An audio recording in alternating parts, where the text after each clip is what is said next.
This video is brought to you by catbeast.com. Design your own custom snapbacks and hats.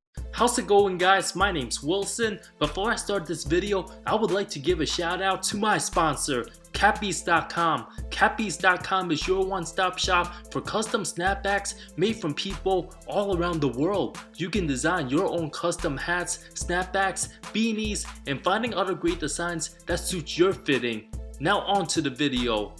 38-year-old LeBron James continues to define Father Time unprecedented territory, putting up numbers you think he was in his prime as he's inching closer to passing Kareem Abdul-Jabbar on the all-time scoring list. The first 14 games of him being 38 years old, averaging nearly 35, 9, and 8 in those games, ridiculous numbers. Whether he can sustain this level of play for the remainder of the regular season remains to be seen. By far their best player all time in their 20th season, on verge becoming the all-time leading scorer, the longevity second to none. Here's a look back at other amazing 38-year-olds throughout the history of the NBA that were still all-star quality at the twilight of their careers, and some of whom even helped their teams win titles. Starting with Grant Hill of the Phoenix Suns, years taking away from his greatness after severe ankle injuries that led to 5 ankle surgeries between 2000 to 2004, kept his body in great shape on a team with top-notch medical staff. The 38-year-old, his final fully healthy season started at the 380 games played 2011, numbers of 13.2 points, over 4 rebounds, a solid 48% shooting, nearly 40 from deep, on version becoming an all-time great, possibly top 20, being the original athletic point forward 6'8" wing from never playing more than 65 games in 7 possible seasons with the Magic. Hill ended up playing 82, 81, and 80 from ages 36 to 38 before joining the team at age 35. Many assume he was broken, washed up, and on his way to retirement in a tragic career ending that left much to be desired. His 7 previous seasons, the most he's played in one year was 67 games, came to the Valley at a garage sale price, just $1 million for a year, rebranded himself as a solid defender, perfect role player, great leadership qualities and professionalism, strong replacement for the loss of Sean Marion, reached the 30-point plateau twice at 38 despite no playoffs. Hill also had a productive season in 2012 before finally being a deep in the bench guy. 2013, age 40 with the Clippers. Reggie Miller, his second to last season, born August 24th, 1965, one of the 7 players to ever play against both Kareem and LeBron, a super defensive contested 04 year, a season of anomaly given how the league averaged only 93 points a game. Even superstars like Dirk and Shaq were averaging just 21. The sharpshooter averaged 10 points, 40% from deep, the starting 2 guard for the 61-win Pacers, best regular season team, huge contenders, did a lot of sacrificing. While the following season was his last, Miller averaged nearly 15 a game at age 39, one of the most unfortunate Hall of Famers to never win a ring, having his best playoff game of the year while up 1-0 versus Detroit.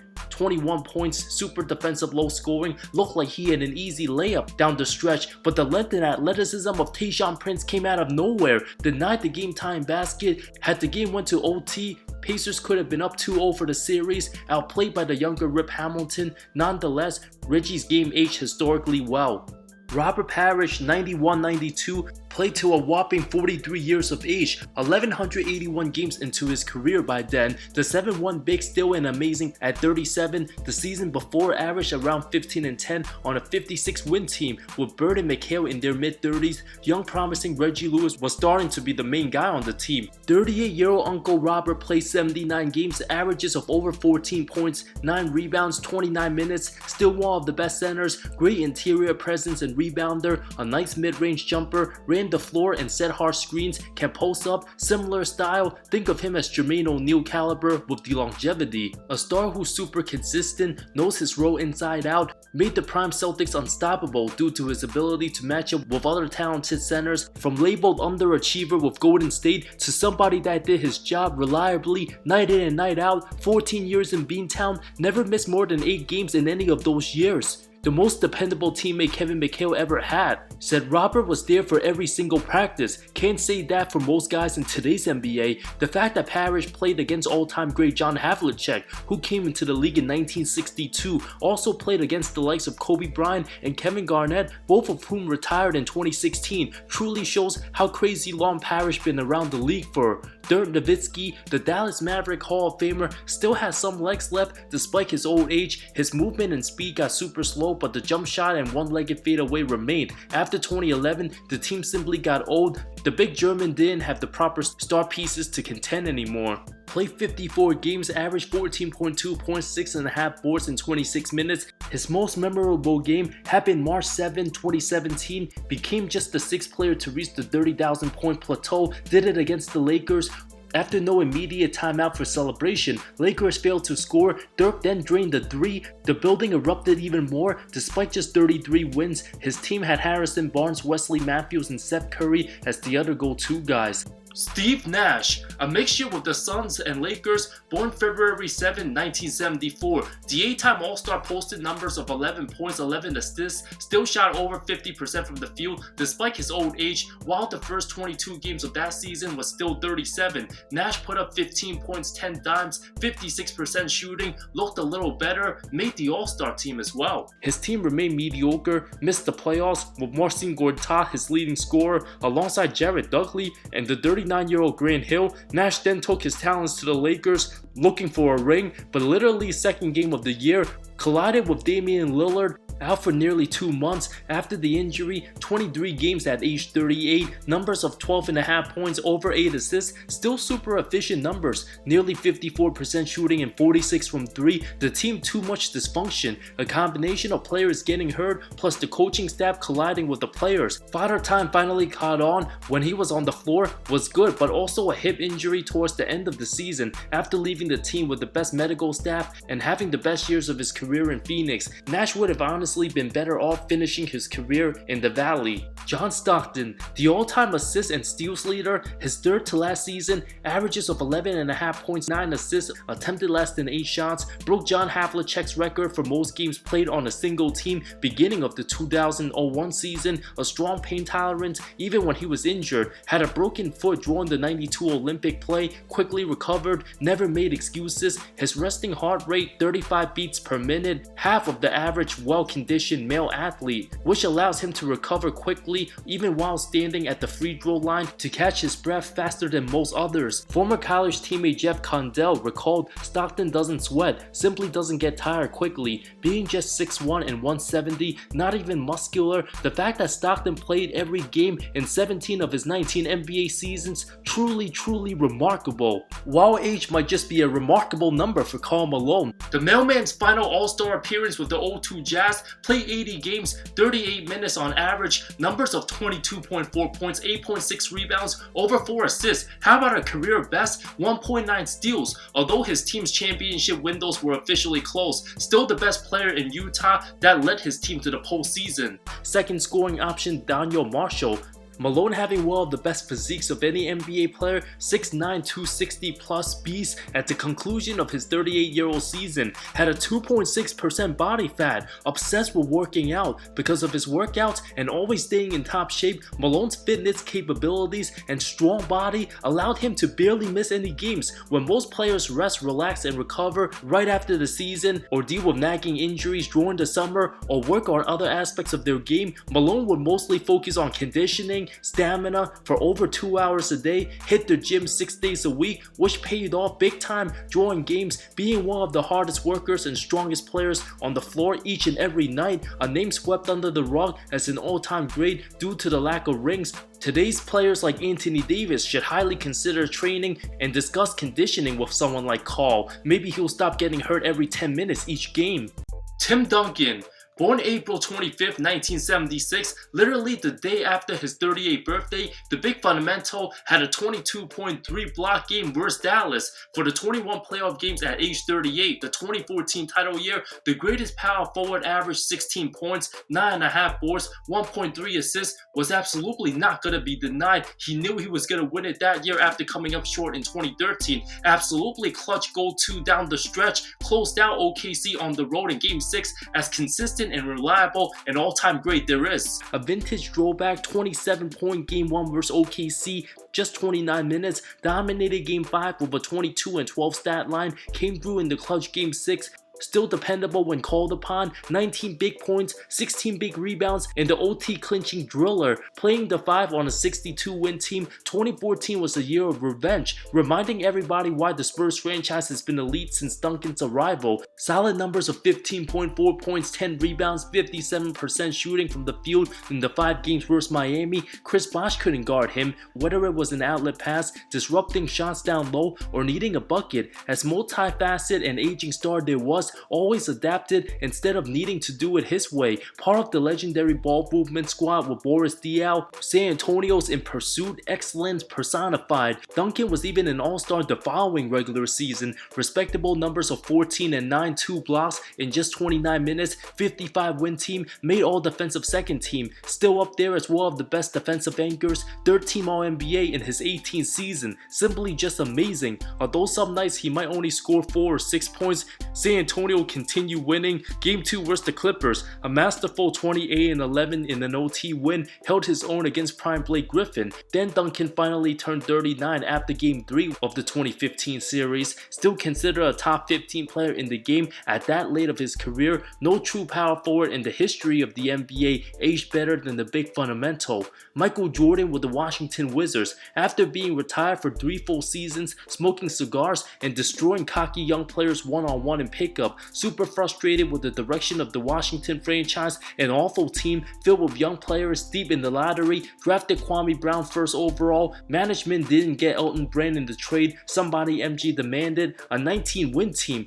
MJ could have taken his talents anywhere and would have absolutely made a huge impact in any playoff caliber team. Posted a 27-22 record before turning 39. His numbers very solid. Nearly 25 points a game, over 6 rebounds, over 5 assists, 1.5 steals. Imagine if he didn't get injured. Washington would have probably made the postseason. And he was still absolutely being the closer down the stretch, draining game-winning shots after a long layoff. Still an absolute killer at the highest level, reminding everybody why he's the greatest. Nonetheless, absolutely remarkable, Jordan turned around the 19-win team into playoff hunt caliber. Team started just 2-9. Then MJ turned to vintage Jordan. Even in MVP talks, before being sidelined with a knee injury, a torn cartilage, had his first knee operation of his career weeks after his 39th birthday. Given the slower pace of the early 2000s NBA, the fact that Jordan, one of only 3 players before his injury to average 25, 5, and 5 at that stretch of the 02 season, alongside 23-year-old Kobe Bryant and 22-year-old Tracy McGrady, absolutely legendary stuff. Had MJ qualified for the scoring leaders, would have finished 9th behind Nowitzki and right in front of Karl Malone. A fully healthy Jordan would have averaged around 25 that season. Only 6 players done that. Since his team wasn't good, many viewed his time with the Wizards as if it never happened, but in terms of production, 38-year-old Jordan still up there with 38-year-old LeBron and 38-year-old Kareem Abdul-Jabbar, who had incredible numbers in the 1985 finals. Absolutely legendary stuff. His name getting mentioned more the last several years, more so than the previous 2 decades combined. Often swept under the rug because of his quiet personality, Cap single-handedly outplayed MVP Larry Bird in the 85 finals. Averaged more points, rebounds, assists, shot way better from the field. The main reason LA finally beat Boston in the biggest stage for the first time in the NBA finals. Becoming the oldest player to win finals MVP. Absolutely spectacular on all cylinders.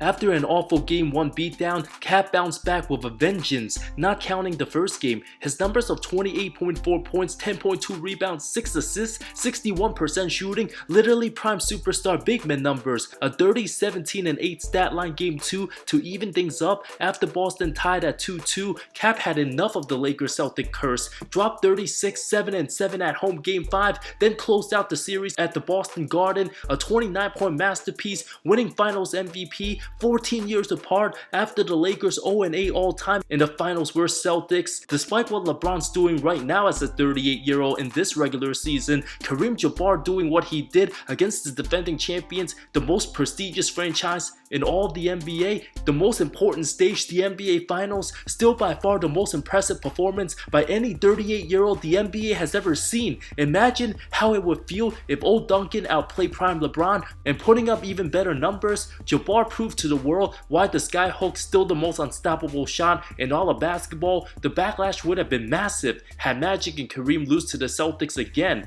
Jabbar won his 4th championship. After the series, his name couldn't be ignored in the best player all-time discussion. Was even an all-star the following regular season. Played 79 games for the 86 Lakers, averaged 23.4 points, over 6 boards, 3.5 assists, 1.5 blocks, over 56% from the field. 5th place for MVP. I repeat, 5th, behind Bird, Dominique, Magic, and Hakeem.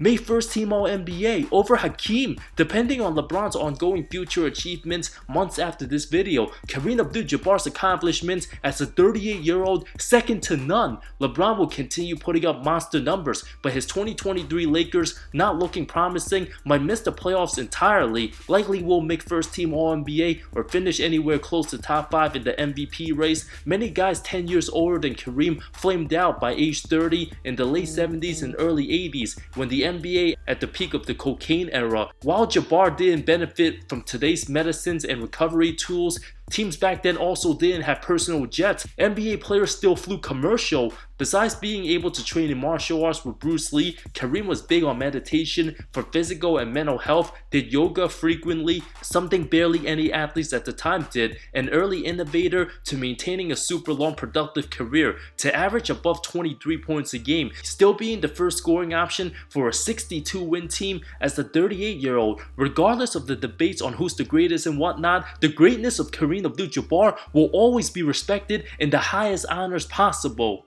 Thanks so much for watching this video. The best lineup for 38-year-olds, Michael Jordan, LeBron James, Kareem Abdul-Jabbar, Tim Duncan, and Karl Malone. In my opinion, every one of these guys were still all-stars. Duncan and Jabbar won titles at 38. To sustain this level of excellence, long body of work, year after year, decade after decade, something we can all inspire to be in keeping up with our physical abilities, excelling athletically, feeling as great as ever even when we get older. 3 of these players on this list regarded as the 3 GOATs, with a case made for either one honestly. While some might go as far as saying that Timmy D's the 4th best player all time, no need to get into that debate. So as long as you keep working hard with passion, strive to be the best, and build consistency for years doing whatever physical activity you love, once you build a strong habit, it'll be inserted to your DNA. For everybody watching this video under the age of 38, whether you're 18 or 28, try to look as good and be better at age 38.